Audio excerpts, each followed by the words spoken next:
আসসালামু আলাইকুম, কেমন আছেন আপনারা? আজ অনেক দিন পর আবার আপনাদের সামনে এসেছি। অনেক দিন আসলে কোনো কথা আপনাদের সাথে বলা হয় না।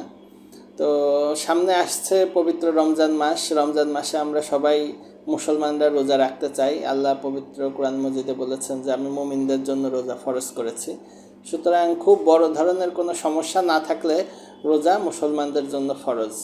এখন এই রমজান মাসে লিভার রোগীদের জন্য করণীয় কী? অর্থাৎ লিভার রোগীরা কি রোজা রাখতে পারবে নাকি পারবে না? রোজা রাখতে পারলে কারা পারবে, কারা পারবে না, এই সম্পর্কিত কিছু কথা আসলে আজকে আমরা বলতে চাই। তো প্রথম কথা হচ্ছে, কাদের রোজা রাখতে কোনো সমস্যা নাই, বরং ভালো, সেটা হচ্ছে আমাদের বেশিরভাগ রোগী কিন্তু ফ্যাটি লিভারের রোগী। তো ফ্যাটি লিভারের রোগী যদি তার লিভার সিরোসিস না থাকে, সাধারণ ফ্যাটি লিভার হয়, তাহলে তার রোজা রাখতে কোনো সমস্যা নাই, বরং রোজা রাখাটা তার জন্য উপকারী। তো সুতরাং ফ্যাটি লিভার রোগী যারা, তাদের ক্ষেত্রে রোজা রাখতে কোনো সমস্যা নাই, যদি না তার লিভার সিরোসিস থেকে থাকে। লিভার সিরোসিস থাকলে তার জন্য আবার হিসাব নিকাশ আলাদা। তো এখন আমরা পরবর্তীতে বলি, যদি কারো লিভার সিরোসিস থাকে সে রোজা রাখতে পারবে কিনা।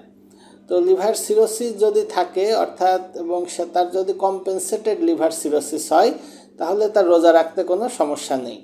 কম্পেনসেটেড লিভার সিরোসিস মানে ফিচার্স অফ ডিকম্পেনসেশন, অর্থাৎ লিভার রোগ সিরোসিসটা খারাপ পর্যায়ে গেলে কিছু ফিচার্স, কিছু উপসর্গের মাধ্যমে আমরা বুঝতে পারি। যেমন তার যদি জন্ডিস থাকে, তার যদি পেট ফোলা থাকে, অর্থাৎ অ্যাসাইটিস বা পেটে পানি বা পেট ফোলা থাকে, তারপর যদি তার দেখা যাচ্ছে যে এনকেফালোপ্যাথি, অর্থাৎ হুঁশজ্ঞান লোপ পেয়েছে, এরকম পরিস্থিতি থাকে, অথবা তার ভ্যারিসিয়াল ব্লিডিং, অর্থাৎ রক্ত বমি যদি হওয়ার ইতিহাস থাকে।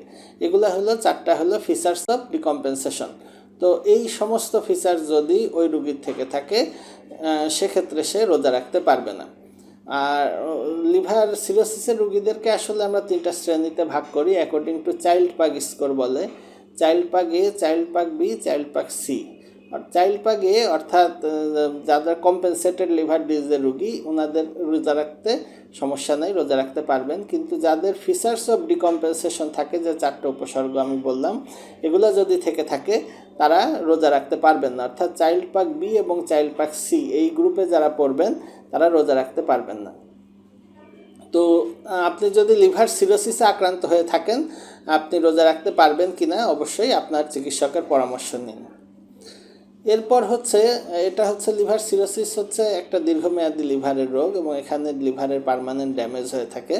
তো আরও কিছু রোগ আছে যেগুলোকে আমরা বলি acute liver disease. Acute liver ডিজিজের মধ্যে সবচেয়ে কমন হচ্ছে অ্যাকিউট ভাইরাল হেপাটাইটিস।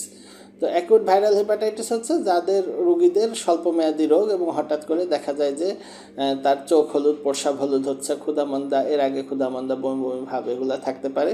তো এরকম যদি কোনো রোগীর থেকে থাকে, অর্থাৎ অ্যাকিউট ভাইরাল হেপাটাইটিস, এবং সেক্ষেত্রে তার চিকিৎসকের পরামর্শ নিতে হবে এবং দেখতে হবে যে তার ভাইরাল হেপাটাইটিস বা জন্ডিসটা তীব্র পর্যায়ে আছে কিনা। যদি ওরকম তীব্র পর্যায়ে থাকে, তাহলে সেও রোজা রাখতে পারবে না। তো সুতরাং পবিত্র রমজান মাস আমাদের সামনে সমাগত, আমরা সবাই রোজা রাখতে চাই, সবাই সুস্থ থাকি, রমজান মাসে রোজা রাখি। বিশেষ করে ফ্যাটি লিভারের রোগীদের কিন্তু রোজা রাখতে কোনো সমস্যা নেই, এবং লিভার সিরোসিস এবং অ্যাকিউট ভাইরাল হেপাটাইটিসের যারা রোগী, তারা রোজা রাখতে পারবেন কি না সেটা আপনার চিকিৎসকের পরামর্শ অনুযায়ী সিদ্ধান্ত নিতে হবে। সবাইকে অসংখ্য ধন্যবাদ।